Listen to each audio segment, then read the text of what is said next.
going to read you chapter 1 of my adult fiction book, Thorns in the Veil. Dedicated to the 3 grandparents I've lost over the years, to those who have lost loved ones, have been through a failed marriage, or have lived in poverty. To those who battle demons of their own every day, and the darkest of nights, somewhere in the sky is a beacon of hope, a star. Let that star guide you and never give up. A torn heart is the most dangerous. God is listening, but so is the devil. Pray carefully. Chapter 1. Footsteps. Something is walking on the bed with small footsteps. Maybe the cat got in, she thought. He'll probably just lay down by her feet. More footsteps by her head. Tara opens her eyes and looks around to see nothing but the darkness in her bedroom. The door is still shut. She told herself that she was just imagining things and rested her head on her memory foam pillow. The annoying sound of her alarm went off and she reached over and hit the top button, groaning while doing so. Throwing her big white comforter to the side, she sighed and stretched. Opening the bedroom door, standing on the other side, was her black and brown Burmese cat, Ozzy, looking up at her. She steps over the cat, accidentally whacking him in the head with her shin while fumbling her way to the bathroom. "Shit, Ozzy, I'm sorry." As she looks down at the cat as he scurries away. Flipping on the switch, she looks in the mirror, her short black hair a mess, bags under her eyes. She felt and looked as if she hadn't slept in days. Her black tank complementing her hair, and the crescent moon and owl tattooed on her side arm. The silver lip piercing on the side of her mouth, begging the question of her age. She was in her late 30s, but looked younger. A long scar across her forehead that was a horrible reminder of worse days. The beeping sound of her coffee pot went off in the kitchen, set on a timer like clockwork. Her go-go juice to tackle whatever bullshit came with the day. Tara plops down on the toilet to relieve her overnight bladder. Ozzy walks in to greet her with a meow. She pulls up her undies and makes her way to the kitchen. Reaching above the coffee pot, she opens the cabinet and grabs a mug. The mug somehow slips out from her hands and falls on the linoleum floor. "Shit!" she says, while looking down at the shattered remnants of a Mother's Day gift her daughter had bought her. Looking down at the floor at a mug that used to say "Best Mom Ever," she knelt and picked up the pieces. The creaking sound of a door opening, out walks her daughter from her bedroom. Her daughter rubs her right eye. "What was that noise?" "Nothing, sweetie. Go back to bed." The Hello Kitty pajama-dressed high schooler walked to the kitchen. "Oh, my mug I bought you. It was an accident. I'm sorry. I can try to glue it or buy you another one." Her daughter replied, "It's okay, sweetie. Go back to bed." "I would, but now I'm hungry." Her mom has the broken chunks in her hand and slides them in the trash can across from the fridge. The daughter slips her long, messy brown hair out of her eyes and reaches in the dishwasher for her bowl. Grabs a box of Crispy Pops off the fridge and the milk. Makes her early morning breakfast. "Did you do your homework last night?" her mom asked. "I didn't have any homework last night," said her daughter. "I don't believe you. Your last report card was D's and F's. Should I call your school?" "Go ahead," her daughter replies as she shovels a cardboard-tasting cereal in her mouth and walks out of the kitchen and the living room. "Sabrina, if you don't get your grades up, you're not going to be able to graduate." Nothing but silence from her 17-year-old except chewing and Cartoon Network. "Sabrina, this is no joke. The truancy officer called yesterday and told me you weren't at school, so where did you go?" Still nothing but chewing. Ever since Sabrina's dad left a couple months ago, her communication and care for things drifted downhill. Her mom had come home early from work one night and caught her dad having sex with his coworker, who happened to be her mom's best friend, Trina. The whole ordeal was traumatizing to her and her mom for the fact that they were a family ever since Sabrina was born. Yet it hadn't scarred Sabrina as it did her mom. Did you just break something? I think she just broke something. I'll check that later, alright. Tara would occasionally find her mind replaying the scenario repeatedly. No matter how hard she would try to block it out, it remained. Hey, get off the table. Your ass is in the shot. Her boss walking up to her cubicle in his white button-up shirt, the slight dampness underneath his armpits. The clean-shaven and hefty mid-40s married man who would hit on her. The only reason she didn't quit is because the job was easy and would rather do this than be a waitress or work at a factory. Hey, the roads are really awful tonight. You can head home early if you'd like. Tara takes off her head set and sets it down on the desk. Okay, fine by me, smiling while doing so. Tara walks out of the call center towards her old black, nearly rusted out Volkswagen Beetle. The snow coming down hard and the sting of the biting air. At least the sun was out somewhat. She bundles up her black overcoat more as the snow crunches underneath her black boots. Hold on, gotta take a drink. Refreshing. She thought to herself how she and her family should just move somewhere warm like Florida perhaps. This Ohio weather is bullshit. She reaches in her deep pockets and scrambles for her keys and unlocks the door. Tara pulls on the door handle, but the door's stuck. Great, she said to herself, thinking that if she rips off the door handle, how mad she's going to be. One final pull and the door rips open. She plops in and feels the cold, cracking leather seats through her leggings. She turns the key and hears it turn over, but nothing. She does it again with the same result. She grabs the steering wheel with her red-tinted hands and drops her forehead to rest it on the top. Fuck my life, she sighs and lifts her head up and turns the key again. The engine ignites. Thank God. Driving down the road with the windshield wipers going full speed through the incoming snowflakes, she could see a couple of cars and ditches along the way. Sucks to be them, she thought. Hopefully that doesn't happen to me. These back roads can be tricky. She finally made it to the parking area in front of her slum-like two-bedroom apartment of her and Brian's. It was the best the two could afford on the income of a telemarketer and a gas station attendant. Some of the white siding had peeled off months ago and it had never gotten replaced. The landlord hardly ever shoveled the walks while walking up to her apartment. Maybe she should fake slip and sue the apartment complex, she thought. Then her and her little family can move to Florida. Tara opens the door and notices the living room light on. That's odd. She could have sworn she turned it off before she left this morning. Unless Brian is home early from work because she dropped off Sabrina at school this morning. Suddenly she hears faint moaning coming from the bedroom upstairs. Her eyes fixated, the adrenaline already kicking in. She walks slowly up the steps, the sound getting louder and louder. Tara bursts open the door and sees her beloved Brian underneath the cover with some blonde bimbo. They jolt and stop to the sound of the door rushing open and seeing Tara standing there staring at them. That wasn't just a blonde bimbo. It was her supposed best friend, Trina.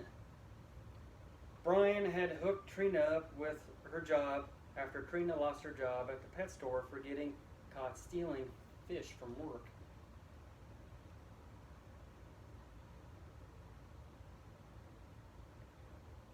Brian hustles out of bed and is covering his junk with a pillow. Brian runs his hand through his short, sweaty brown hair as Trina makes her way out of the bed. Trina's standing before her supposed best friend, naked and exposed. It's not what it looks like, says Brian. Tara screams, and an almost growl, looking at both naked. You bitch! Tara yells as she grabs the back of Trina's hair and punches her in the nose a few times. Her nose bleeds. Brian runs around the bed and tries to break them up, and Tara elbows him in the eye. Tara storms out of the bedroom and makes her way out of the apartment, slamming the door behind her.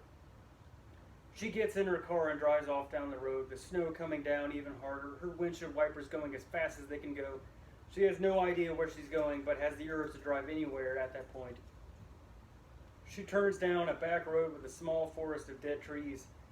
The situation sinks in more, and tears start to drip down her face. Holy matrimony, her ass, she thought. Tara recalled herself in a white dress with a veil over her face, saying, I do to that man.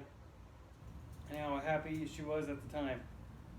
Brian with his short brown hair and devilish looks.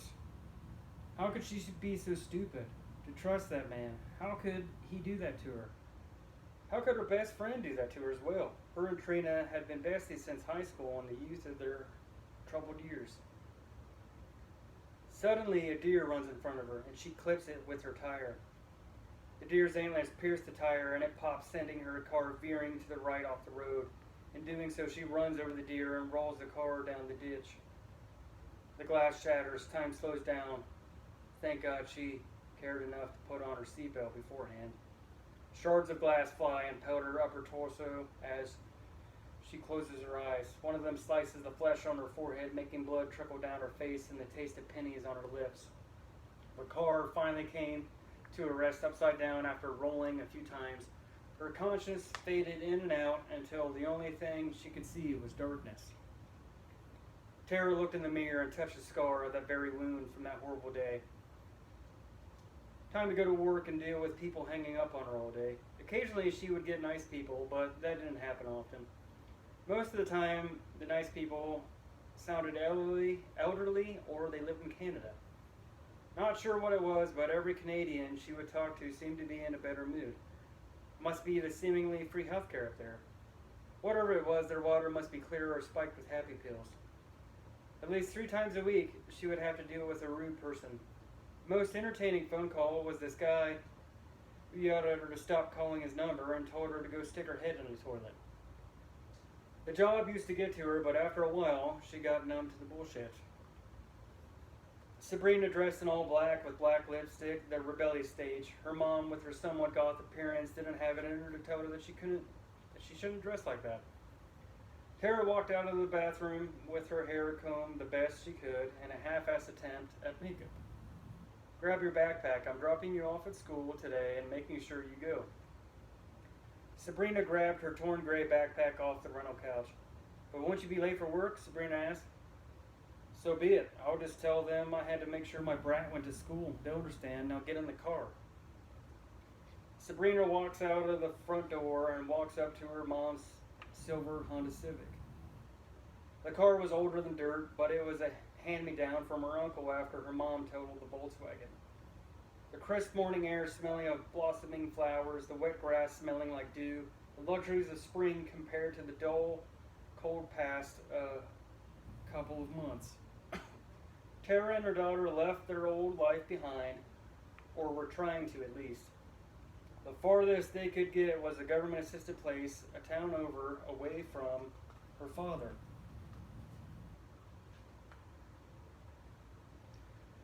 Her father was allowed shared custody on the weekend. Brian and Trina ended up moving in together at their old apartment.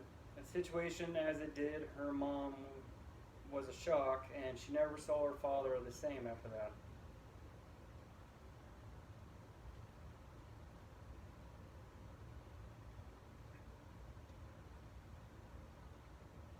Tara gets in the car with her daughter in the passenger seat next to her, and they make their way down the road.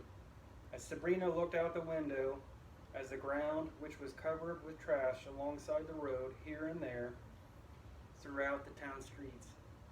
It was as if maybe the trash was there prior before it snowed, and the snow melted, uncovering it all. Every other house seemed like it was boarded up and abandoned. Not even the businesses were safe. Some of the brick buildings desolate reminders of the former cells.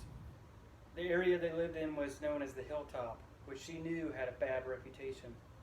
Poverty-stricken with a history of gang violence, cops always patrolled the area heavy. There would be a shooting every week. Sabrina hated it here and missed her old school. Her mom hand-cranked down the window a little and lit a cigarette. The wind blew smoke towards Sabrina's face, making her cough a little. Sorry, Tara said, trying to fan the smoke away from her. One block led to the next. A woman bundled up in a heavy, raggedy overcoat was pushing around a shopping cart full of bags of pop cans. Another man of the African American descent holding a cardboard sign saying homeless, anything will help. Tara pulls up near the sidewalk of the big high school. In front of them, a group of kids are walking out of a Columbus City school bus. Hey, quit scratching at the chair, little shit. Love you, says Tara. You too, replies Sabrina as she slings her backpack over one shoulder and steps out of the car. Sabrina falls in and disappears among the masses walking into the school. Sabrina had a mix of clothing ranging from goth look to what you would call prep. She was still in the process of finding herself. Today she was wearing a red flannel with a black shirt and ripped jeans. The bell rang for the first period, and she grabbed her math and science book and made her way to her first class. Tiredness and the overwhelming feeling of how she doesn't want to be here at all came over her. How'd she rather be skipping school with her bestie Chelsea? Chelsea also was the byproduct of a broken home. Her mom was always busy doing drugs and bringing home new men. She wasn't working. Sabrina never quite figured out what her mom does for a living, and her friend never talked about her mom. It was as if she was embarrassed of her mom. Her guess was that she was a prostitute. Sabrina, when she did see Chelsea's mom, she had always been wearing very sleazy outfits. All Sabrina could think is how her bestie is probably sitting at home smoking a ball listening to Post Malone. It sounded so much better than having to sit in math class and listen to the teacher preach crap that she will probably never use in her life. Sabrina sat down in her seat as well as the other students. The math teacher, with a very round belly with a plaid-collared shirt tucked in his jeans, got up from his desk. His short hair and thick bifocal-looking glasses draped over his almost purple-looking enlarged nose. Rumor was around school that Mr. Dwayne hid many bottles of vodka in his desk. She wasn't sure if it was true or not, but it wouldn't surprise her. All right, class, turn books to page 54, Intro to Geometry. Read the chapter and answer questions 1 through 10. Once you're done, set your papers on the desk, said Mr. Dwayne. He sat back down in his computer chair, and when he did, the back part of the chair broke off, and he fell backwards, landing on his back. Everyone in the class couldn't help themselves and started laughing. Mr. Dwayne rolled on his side like a beach walrus and pushed himself back up, his face all red. The whole class stopped laughing once they saw how mad he was. That is not a laughing matter. That hurt. I've been telling them for weeks that I need a new chair. One of the boys in the back row whispered, maybe if you weren't so fat. Some students chuckled here and there. Who said that? Mr. Dwayne looked around the room in suspicion.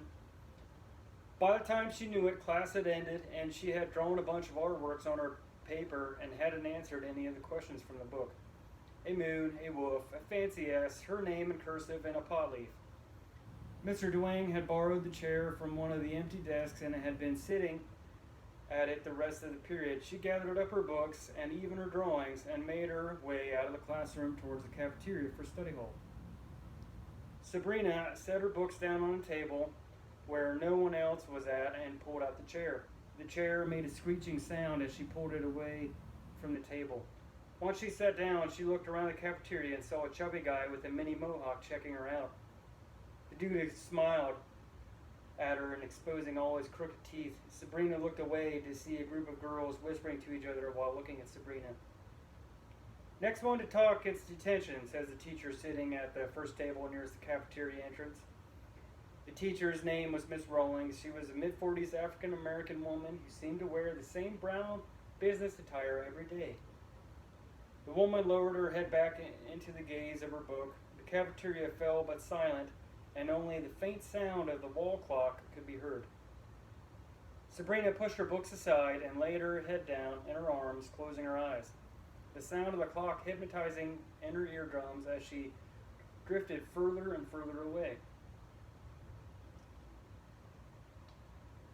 Tightness, can't breathe. Something is choking her, but there's no one around.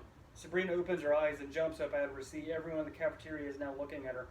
Sabrina, are you all right? Asked Miss Rawlings, heavily breathing and in shock of what had just happened. She stumbles to reply, yeah. Sabrina sits back down and covers her head as she can see in her peripheral students whispering to each other. Judgmental peers, she thought, is just what she needed on her plate, mixed with embarrassment and fear. No wonder school shootings are so frequent. Statistics showing 68 school shootings within a 20-year time span. Guns aren't the root of the evil, the competitive socialist nature is. Every kid is typically trying to find themselves and reaching out to be accepted one way or another amongst their peers. Guidance counselors can only do so much, and talking to one's parents don't always pan out with a good response. There are two different people in this world, those who are the victim or those who live long enough to see themselves become the bully. Sabrina was trying hard to hold on to her loving nature, but day by day she can feel herself wearing down. She questions herself on how long she can hold that halo or become like every other snobby bitch at school.